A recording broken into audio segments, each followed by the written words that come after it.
はい、どうもです。今回ですね、私の生まれである山口県に来てるんですけども、今日はですね、2つ目的があります。1つはですね、山口県の長門市ってところでジビエ工房をやっております、マシノさんって方がいるんですけども、マシノさんからクエストが出ております。キジハタが食べたいと。キジハタ1匹の捕獲、これが出ております。この山口県で潜ってるとか、どこで潜ってるとか言うと、そこに人が殺到して魚がいなくなっちゃうんで、山口県で潜ってるとは限りませんからね。はい。魚釣りやる人はね、500キロ、1000キロ普通に移動するんで、山口で撮影してるのに、北陸みたいなことも全然よくありますからね。ということで、どこでアコを狙うのかは秘密です。はい。で、アコって結構高級魚なんで、もし取れたらですね、マシノさんに肉と交換してもらえんかなっていう、ちょっとその下心もあります。その肉をもしもらえたら、焼肉でもしようかなと思っております。はい。そして二つ目、山口県でね、あんま観光名所ないみたいな言われ方するんですけども、角島大橋がめちゃめちゃ綺麗だから、角島大橋をまずは見に行こうと思います。宇部市がですね、山口県でいうところの南側、そして角島大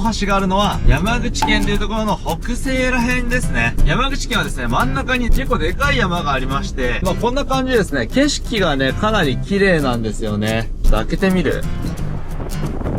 そして皆さん気づいたでしょうか？ガードレールが黄色いんです。山口県民はガードレールが黄色いことに誇りを持っております。山口県は夏みかんが有名ですから、夏みかんの色をモチーフにしたガードレールが使用されております。こんな感じでね、ずーっと、さっきオレンジのがたまたまだったわけじゃないんですよ。永遠とオレンジ色のガードレールが続いております。僕はね、山口県で育ちましたんで、ほんまに白いガードレールってあるんかな？教科書だけの話じゃないんかなと思ってましたけども、これ山口県だけでしたね。皆さん電源撤回です。白いガードレールもうありました。はい。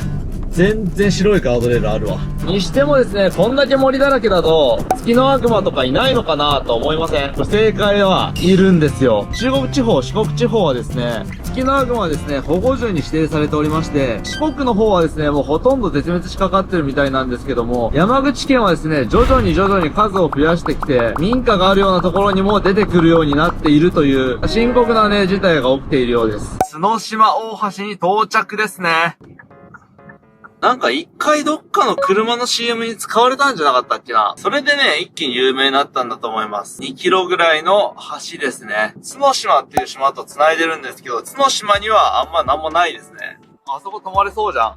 はい、こちらが角島の下の海ですね。この橋はですね、砂地が多いところに立ってるんで、かなりすごい綺麗に見えるんですけども、黒いところはですね、岩場ですね。で、岩場がある場所にはですね、こういう風に、映ってるかな？非常に背丈の長い海藻と、黒いのは昆布ですね。昆布が大量に生えてますね。この橋の下とかにですね、黒鯛やスズキがね、よういるんで、撮影してやろうと思ったんですけど、いないですね。おそらくまだ5月で活性が低いんで、7月、8月とかじゃないとね、こっから魚を見るっていうのはやっぱ難しいんでしょうね。いや、でも角島こっちから見ても綺麗やし、中間地点から見てもだいぶ綺麗ですね。はい。今渡ってきたあそこにですね、白い建物があるんですけど、あそこのカフェでね、飯食うのが一番気分いいんで、皆さんもし山口県来たら、ぜひ寄ってみて。はい、というわけで、角島に到着しました。この角島ね、本当になんもないの。多分今から早送りになると思うんですけども、多分ね、俺の記憶では、1店舗しかお店がなかった気がする。一周もね、一瞬ですから、これ道の駅なのかな？入りましょう。いくつか飲食店がありますね。ちょっとした道の駅みたいなものがありますね。ここでですね、ゆっくりして、帰り道油断してるとね、また角島大橋綺麗だよな。走って2度楽しめるから。山口県ね、いっぱいいろんないいところあるんですけども、ちょっと時間的に今日は角島しか紹介できなかったんですけども、海藻が生えてなその海を目指して行ってきます。どうか、キジハタが取れますように。はい、というわけで意気揚々とアコウ狙いの魚釣きに来ました。この日はマジでもう歴代でも一番渋いぐらいの感じで、だいたい4時間ほど潜ったんですけども、アコウどころか魚1匹すら見つけることができませんでした。というわけで1日目終了です。というわけで2日目になりました。かなりいいポイントなんですけども、もう意味がわからんぐらいカブトクラゲが爆湧きしていました。これが発生するとですね、海底が見えづらいだけじゃなくて、もう終始顔にポポポポポポポポポーンって、永遠にね、顔に接触してくるわけですよ。で、沖に進むとですね、さらにやばくて、多分みんなもびっくりすると思う。これやばくない？もう前見えないんだけど。そしてかき分けてもかき分けてもクラゲが無数にいる。そして顔に当たる量はポポポポポポポンみたいな感じに、跳ね上がってます。これ非常に不愉快ですね。感触はですね、こんにゃくゼリーみたいな感じです。そして潜るとですね、一応透明度が高くはないですけども、なんとか視界があるといったところですね。この環境で魚つきはかなり厳しいですね。ちなみにここのポイントは、前に潜った時は合計でアコを10匹ぐらい見たんで、もしかしたら見つかるかもしれないといったところですね。さすがにこの水深5メーターほどにはいなさそうですね。もう少し深場に行くとしましょ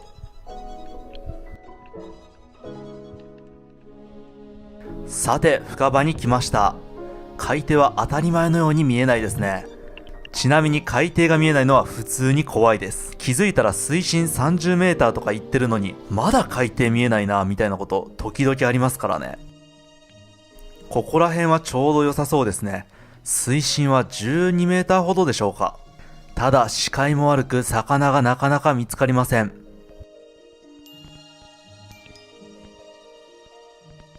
一応ベラやスズメダイはいるんですけども、こんなのは取っても仕方ないんでスルーですね。こうやって海底で待機してると、好奇心の強い魚、イシダイやイシガキダイ、回遊魚などが近づいてくることがあります。それ待ちなんで、なるべく海底にいた方が有利なんですね。ただここにはイシダイはいないようですね。マジでどこ行ったんだろう。ここめちゃくちゃイシダイがいるスポットだったんだけどな。今年は去年より水温が上がるのが遅いんですよね。それでちょっとね、魚も活発になってない感じがしますね。さて浮上しましょう。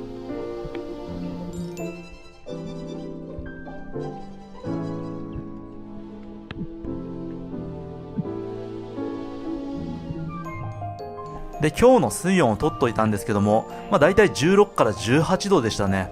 さて、あまりにも魚がいないので、さらに移動します。この時点でだいたい3時間程度潜っているんですけども、まだまだクラゲはいますね。いや、これ本当に異常発生でしょ、これは。やばいよ。ちなみにこのクラゲはですね、毒がないんですよね。と、そうこうしていると、ようやくあれに出会うことができました。小魚の大群ですね。こういった小魚がいるところにはですね、大きい魚がいることも多々あるんですね。しかし透明度はかなり渋い。森の先すら見えない状態です。この状態でつけたらかなり奇跡に近いです。さて、潜行開始。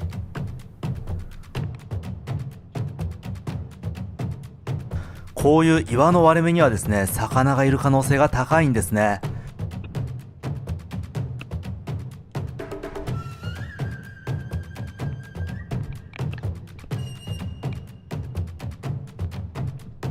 コブダイが画面中央あたりにいるんですけども、こういうタイプの泳ぎ方してるやつは大抵警戒心が高い。と、ここでいた。コブダイは下からの攻撃にめっぽう弱い。狙いを定めてヒット。いや、パワーがえぐいですね。ただ人間を引きずり込むほどのパワーではないですね。穴に潜られると厄介なので、このまま引き上げていきます。やばい、森がへし折られてる。この後無理やり曲げて直しておきました。いやーでも嬉しいな。コブダイはですね、成長するにつれてメスからオスに性転換するんですけども、こちらの個体はちょうどオスになりかけといったところでしょう。気持ち程度のコブができてますからね。ちなみにコブダイはめちゃくちゃうまいです。さて、開始から6時間ほどが経過しました。何度も何度も潜り続け、ついにチャンスが到来したのです。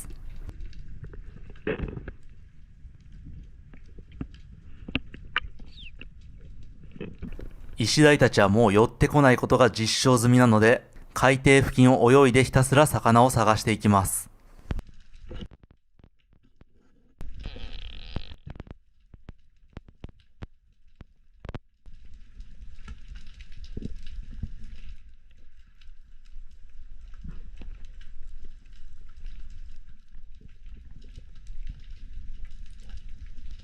アコウがいました。息を殺して狙いを定めていきます。ヒット。やりました。魚つきって技量とか関係なくてマジで執念ですね。6時間も潜ってるともう帰ろかなってもう何度思ったことか。いやーでも諦めなくてよかった。アコウにしてはまあまあでかいですしね。いやーでも言った通りの魚が取れると気持ちいいっすね。これはマシノさんも絶対喜んでくれるはず。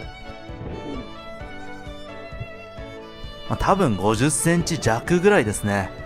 というわけで陸に戻りましょう。はい、というわけで、地元のですね、宇部市の常波というところに来ました。ここはですね、潜っても何も取れないんで、ここでね、幼少時代にですね、サヨリだったりとか、この城とかね、釣ったりして喜んでました。今の時期は釣れないのか、釣り人はね、一人しかいませんけども、結構ね、サヨリが釣れて、じいちゃんがね、毎日サヨリを持ってきてくれてましたね。で、ここで何をするかというと、サムネを撮るだけ。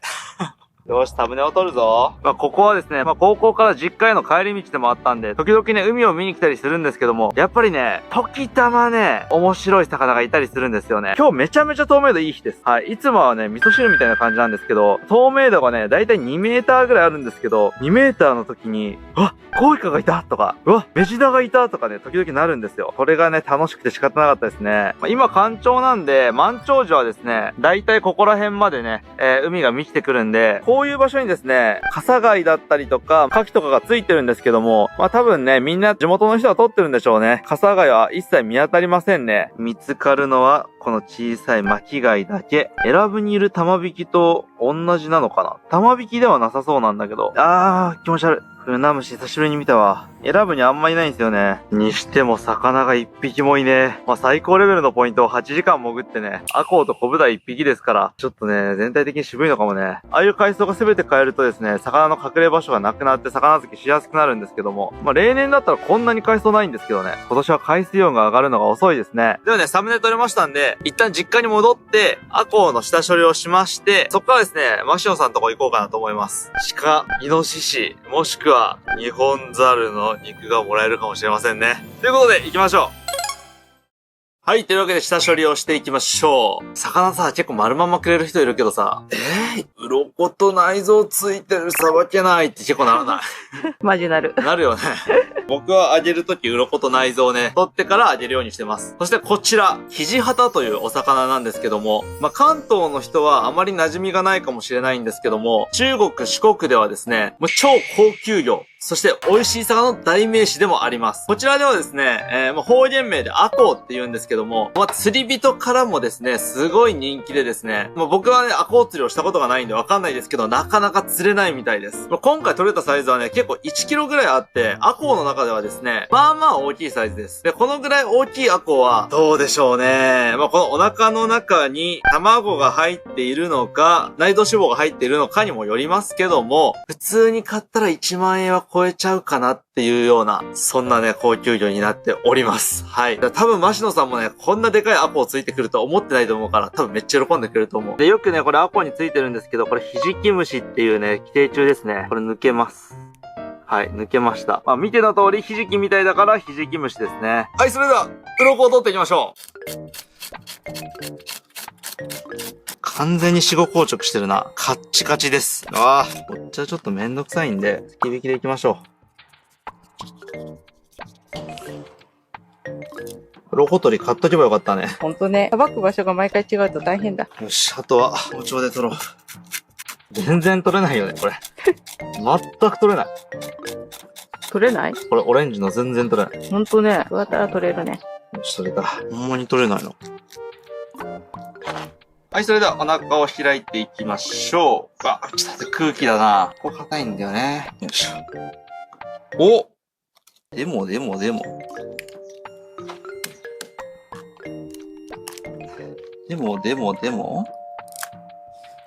いしょ。よいしょと。これ、胃袋とエラ。そして、結構ね、濃い内臓同士が繋がってますね。硬。胃袋と繋がってんのか。そう、ここら辺が腸なんですけども、そんなに脂乗ってるとは言えませんけども、しっかりとね、脂が乗ってますんで、まあまあ良個体ですね。で、何か食べてますね。ほぼ腸なんですが。これ、時々出てくるんですけど、消化不良の魚が、ほんまに化石みたいな腸に留まってることがあります。でもまだ1回しか見たことないんで、人生で見るの2回目ですね。こういう魚って、自分と同じサイズというか、この口のサイズと同じだけの魚を食べることができるんですけども、例えば頭蓋骨とかって、やっぱり腸の中通らないんですよ。これが腸ですよ。こんな頭の魚を、こんな頭蓋骨がこの腸の中を通っていくっていうのはやっぱり無理なんで、基本的にはね、吐き出すんですけども、間違えて腸の方に行っちゃった慣れの果てがこれですね。元の魚は何なんでしょうね。ちょっと鮮度がいいアコをさばいたんですけど、かなり鱗がね、頑丈にくっついておりますんで、これ絶対にすき引きにした方がいいですね。最初からすき引きにすればよかった。全すき引きだったら綺麗にできましたね。これまた新しい学びですわ。で、あとね、ここら辺に、血の塊がついておりますんで、この血の塊を取って、で、ここに浮き袋がね、ついてますんでね、浮き袋を取りまして、よし。浮き袋を取って、ある程度の綺麗さですよ、こういう時は。完璧にはちょっとね、野外では難しいです。オッケー。はい、ということで、こちらで下処理の完成です。アコはね、鍋にしてもうまいし、刺身でも煮付けでも、もちろん塩焼きでも、アクアパッツァでも、マジで何でもうまいから。持ってくまで1時間ぐらいなんで、そんなにしっかりと処理をしなくてもいいとは思うんですけど、ここは気持ちですから、なるべく水分を取って、ちなみにマシノさんはマジで凄腕のハンターです。もうとんでもない数、イノシシも鹿も狩猟してる。OK。マシノさんのね、工房に向かってるんですけども、今ここね、長門市っていうところなんですけども、東京とか沖永良部島とかに住んでると、鳥獣被害っていうのが、あんまりピンとこないと思うんだけど、山口県来て、すごいショックを受けた光景があって、こちら見てください。おそらくね、小麦の畑だと思うんですけども、一面にこんな金網が張り巡らされてるんですよ。反対側もさ、こうやってずーっと続いてるんですよ。こんな大変な網がないと、イノシシが入って食い荒らしてしまうっていうぐらい、イノシシは増える速度が速いんですね。長門はですね、マシノさんがね、めちゃくちゃさばいてるんで、イノシシが捨てられてるっていうことはないんですけども、基本的にはですね、ジビエの処理工場がない場所ではですね、イノシシとか鹿とかね、あの辺はね、ただ尻尾を切り取って、役場に持ってって駆除手数料をもらって、もうあとは捨てるっていう。もうどうしてもね、日本の食品衛生法上ね、流通に回すことができなくて食べれず、もうそのまま捨ててしまうっていうことがね、起きてるんで、やっぱり食べた方がいいよねっていうことで、そういう思いでマシノさんも工場やってるんで、ジビエとかにね、興味ある人はね、今から結構面白い話が聞けると思う。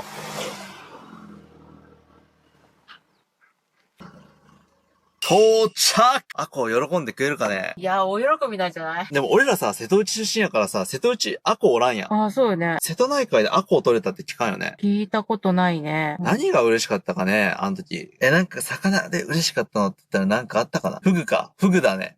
フグね。やっぱフグが嬉しいね。よし、じゃあ、喜んでくれるかな。行ってみよう。犬の鳴き声が入ってるかわかんないけど、マジで狩猟犬が5匹ぐらいいて、もう多分人間は絶対に勝てない。あの狩猟犬たちには。マジ最強生物。最強生物。こういうさ、田舎でしかできない、この椎茸栽培みたいな。こういうのもええよな。今、多拠点生活しすぎて、ペット飼いたいしさ、こういうなんか、こういうのやりたいね、今俺。ないものねだりなんやけどね。狩猟犬ってマジで、飼い主以外にも、マジで塩対応なの。触ったら殺されますね。で、バカみたいに金玉がでかい猫がいるんだけど、いるかな？マジで会いたい。超可愛いんだよね。わ、出たな、金玉猫。かわいい。金玉見せろよ。おい。彼女がおったけど。こんな甘えん坊なかなかおらんよね。猫ちゃん、可愛いな。マサルキャラ崩壊。今回1匹しか取れなかったんですけど、ちょっと。中で行きました。あ、でかい。ああ、すごい。すごいですね、これ。大きい。なんか釣りとかで時々上がってくるようなサイズですね。いや、ちょっと釣れないですね。普段何してキジャタ食べるんですか？こういう高級なものは口に入らない。テレビで見るだけ。あ、お母さん。はい。見てこれ。すごい。新型が取れました。ちょっとうちらじゃ口に入らないよね。頭は塩焼きにして食べたら、なんでうん。めちゃめちゃ美味しいです。土曜日にちょっとお客さんが。あ、そうなんですね。ね。それがまあ刺身で食べても全然美味しいはず。うせっかく動画なんでなんかちょっと狩猟の話とかちょっとん。そうですか。聞けたら、改めて、マシノさんです。狩猟歴何年でした40年。 40年やられてて、うんいつぐらいからこういうジビエの工場っていうんですかね、解体場を開始されたんですか？この工房はだいぶ後の話ですね。あそうなんですねこれは平成27年の1月10日にこれを始めたので、本当の小規模で、東京に出てる、戦隊ごってですね、いろいろ町おこしとか関わってる人なんですよ。はい。店も新宿、青山、東京のお店を、なんかいろいろやってるオーナー知り合いになって、その内村さんっていうのはね、初めから無理しなくて、はい販路もないんやから、はい。保険証の許可がガツガツ下りるような小規模から始めたらどうかねって言われて、じゃあまあそのやったらできるねっていうことで立ち上げて、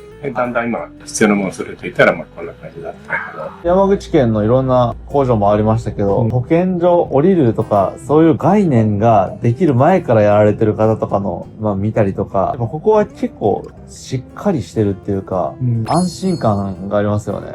そう実は僕、マシノさんの鹿を毎月どんぐらい食ってるんですか？ 10 キロぐらい食ってますよね。注文もいただいてね。注文して、それで徐々に筋肉がついてきて、あれなんかすごい元気になる感じしますね。鶏胸肉とか、あと粉のプロテインとかで今までやってたんですけど、なんか鹿肉に変えて、正気がなんか宿ってきたような、なんか2月に会った時より僕ちょっと元気になってないですか？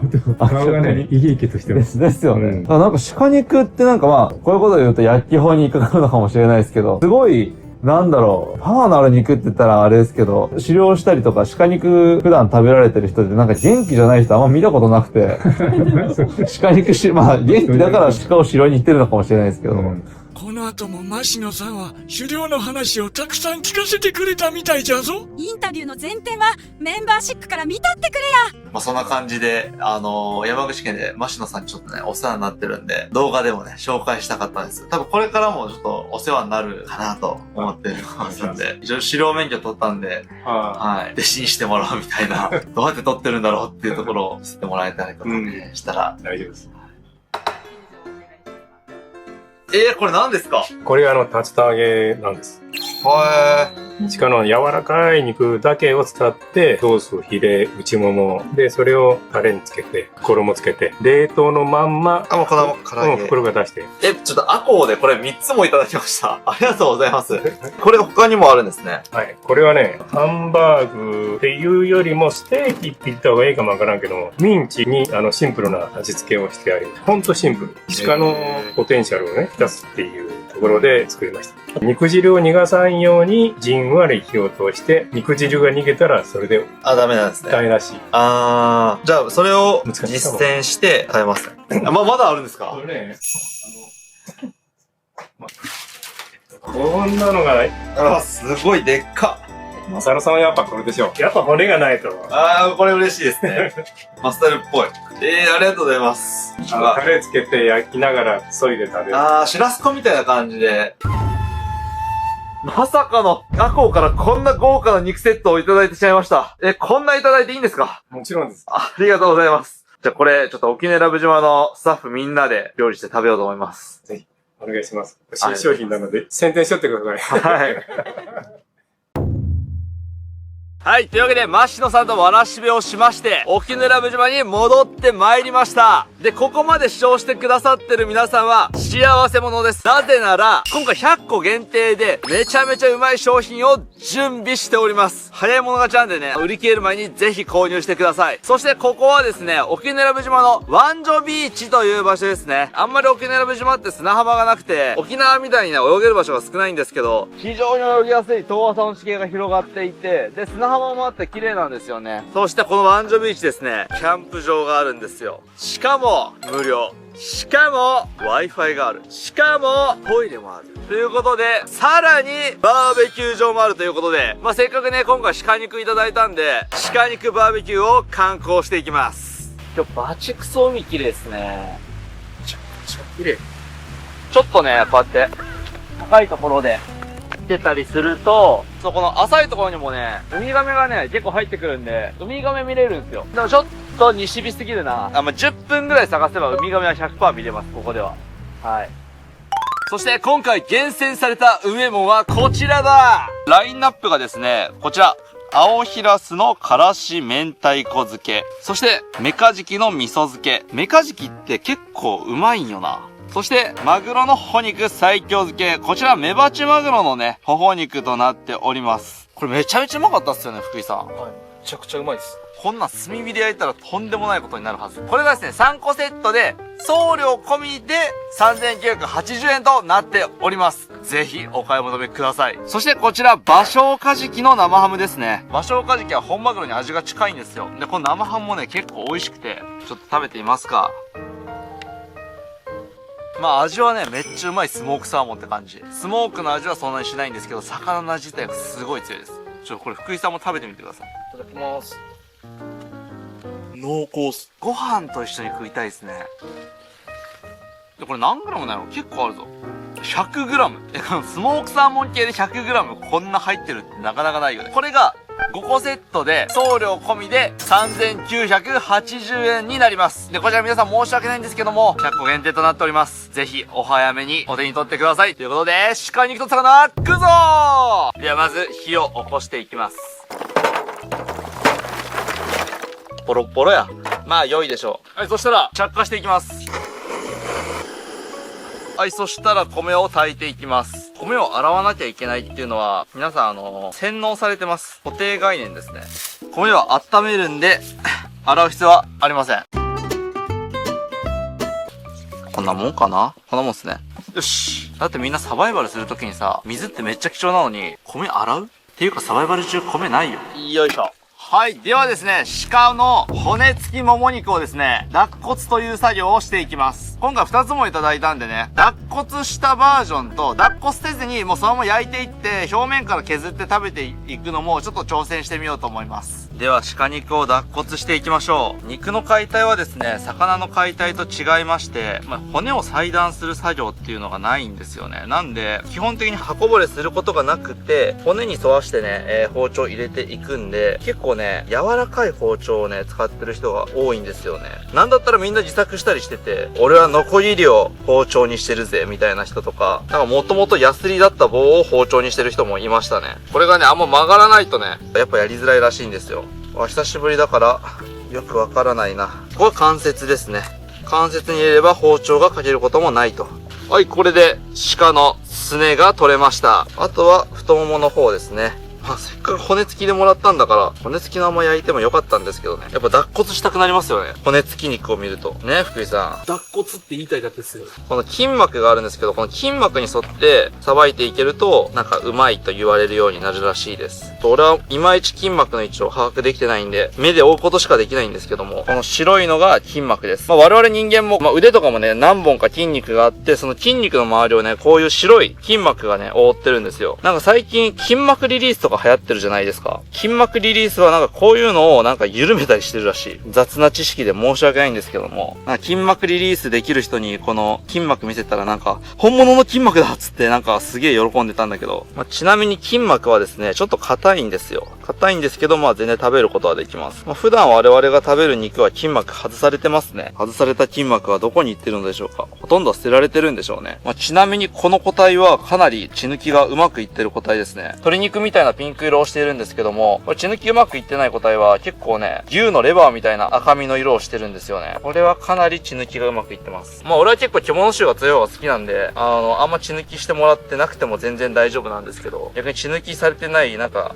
血生臭い肉の方が俺は好きなんですけど、なんかそっちの方が強くなれそうじゃないですか。でも今回これ、アコウが、今時期だからあれも1万いくかいかないぐらいの値段でしょうけど、この鹿肉もこんだけあったら、多分2万円分ぐらい多分くれてますよ、鹿肉。えぐいよ。2万円分の鹿肉食うことなかなかないですよ。これスネです。スネは硬いんでね、ドッグフードとかにされることが多いんですけども、別に食べれます。よいしょ。めちゃくちゃ肉の量多いじゃん。これ 700g から 800g ぐらいありますね。みんな食い切れる？じゃあ、鹿肉の準備が整ったところで、マグロの頬肉。魚をね、焼いていきましょう。まあ、俺一人のレビューだとね、あんまり信用ないと思うんで、まあ、今回こうやって人をね、集めて、みんなで食べて、まあ、みんながどういう反応するかっていうのもね、見てもらえたらと。これがまずいわけがないと思うんですけどね。おーっしゃー。そして、いっけメカジキ熱っ。あ、めっちゃええ香りする。メカジキもいけそうやん。ちょっと食べてみよう。ふわっふわよ、これ。めちゃくちゃうまい。ただ半生や。これご飯欲しい。うまっ。これめっちゃうまいな。ほんだら、やっぱ、ライスが欲しいんでね。飯盒をオープンしていきましょう。オープン。おー、ちょっと焦げてる。見てください、これ。チャーハンでもこんなパラパラじゃないよ。でもね、意外と美味しい。じゃあ、青ひらす食べてみましょう。明太子ファンとしてはね、やっぱこの商品は外せなかったですね。うわ、ふわっふわですよ。これはえぐい。なんやろな。油坊主みたい。めちゃくちゃうまい。マグロの中トロ焼いたとか言われてもわからんか。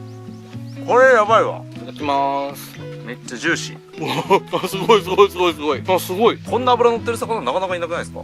何これ？すごい。これうまいわ。これね、青ひらすはね、魚が苦手な人でも、うわ、うまっって言ってしまうぐらい抜群にうまいね。うん。魚の青臭さもなくて、で、油がもうものすごいジューシー。非常に完成された味をしてます。では、頬肉でございます。いただきます。ちょっとね、血合いっぽい感じがするんですけど、その分ね、なんか旨味が凝縮されてて、まあ、青ひらすとかはすごいふわっとろっていう食感なんですけど、こっちはね、しっかり食感があって、この食感が美味しいですね。うん。あ、これ味噌ともよう合うわ。これ絶対米が進む。どうぞ。お肉。お肉ですよね。お肉っす。ハラミみたいな。ですね。これ、魚のなんか、結構同じような味じゃなくて、しっかりといろんな味を3種類味わえて、これは面白いセットやな。これはマジで買いっすね。うん。じゃあそろそろね、マシノさんにいただいた鹿肉、食べていきましょうか。はい、そしたら、男の憧れ、漫画肉や。ちなみにこれ 1.3 キロあります。重いです。自分にかけてどうすんねん。よし、こんだけかけたら結構もういいんじゃないでしょうか。これ人間の足と比べても結構太いよ。結構デカめのオスジカの足ですね。ちゃんとした施設で加工されたジビエの肉はですね、QR コードが絶対についてて、で、その個体がオスだったのか、メスだったのか、いつ取れたのかっていうのがね、辿ることができるんですよ。こいつはオスみたいです。では、豪快に乗せていきましょう。よいしょ、熱っ。こんなん絶対うまいやん。はい、じゃあ焼けてきたんで、シュラスコスタイルでいきましょう。どうぞシュラスコスタイルで焼けた肉。ちょっとまだ早いな。熱っ。大学1年生の時、海洋大の近くにバルバッコアっていう店があって、初めてシュラスコってものを知ったんですけど、あれめっちゃおしゃれなんですけど、こうやって切られた肉を食べるバイキング形式なんですけど、全然食えないんですよね。あれなんでなんやろうな。美味しいんですけど、いつもよりね、全然食えないんですよ。ゆっくり来るからかな。ちなみに、バルバッコアで一番美味しいのは、パイナップルですね。焼いたパイナップルが一番うまい。今撮ってますよ。うまっ。炭火焼きで食うと全然味違うな。めちゃくちゃうまいっすね。めっちゃうまいよね。油がないんですけど、柔らかい。今ダイエットしてたらさ、パサパサしたものしか食えないじゃん。鹿肉パサパサしてないんだよね。うん。これはかみたい頃。これ何の食感って言ったらいいんやろうな。なんか、豚のヒレ肉のもうちょっと柔らかいの柔らかい感じ。あんま臭みないよね。ある？いや、ないっすね、全然。美味しいですね。あ、よかった。はい、それでは最後までご視聴いただきありがとうございました。これからね、まだ鹿肉大量にありますんで、まだまだ楽しんでいこうと思います。マシノさん、ありがとうございます。そしてですね、今回販売しますお魚たちなんですけども、概要欄の URL から購入できますので、ぜひチェックしてみてください。そして海外の人は申し訳ないんですけども、海外は発送できないので、海外発送できる唯一のね、マグロジャーキーと醤油を購入していただけたらなと思います。はい。ということで、最後までご視聴いただきありがとうございました。それでは、ちょっと消すの終わってください。俺からみんなにお願いがあります。7月4日から Amazon プライムセールが実施されるんですけども、なんと Amazon プライムセールにエントリーすることができまして、7月8日0時00分のタイミングで、マグロジャーキーを Amazon でぜひ購入していただきたいです。ジャーキーって乾物っていうくくりに分類されるんですけど、みんなの力で Amazon ランキング1位を取らせてほしい。なので、ぜひ購入していただけると嬉しいです。で、1位取ると何がいいのかっていうと、マグロジャーキーってまだまだ知名度が低くて、僕のことを知らないけど、マグロジャーキーのことは知ってるみたいな人ってなかなかいないんですけども、1位を取りますと、めちゃめちゃいろんな人の Amazon のおすすめに出てくるようになるわけで、これなんとかね、マグロジャーキーを有名にしたいんですよ。ということで、ぜひとも皆様、お願いします。一緒にこのプライムで盛り上げてください。よろしくお願いします。そしてですね、7月7日の23時くらいから7月8日にかけてライブ配信を行う予定です。で、購入していただいた人たちと、俺で盛り上がるような配信ができたらなと思うんですけども、一つ問題がありまして、4月8日ですね、僕小笠原諸島にいます。できないかもしれない。あの島に電波があるのかないのか、俺は正直わからない。小笠原電波あんのかな？電波があればやります！ということで、よろしくお願いします。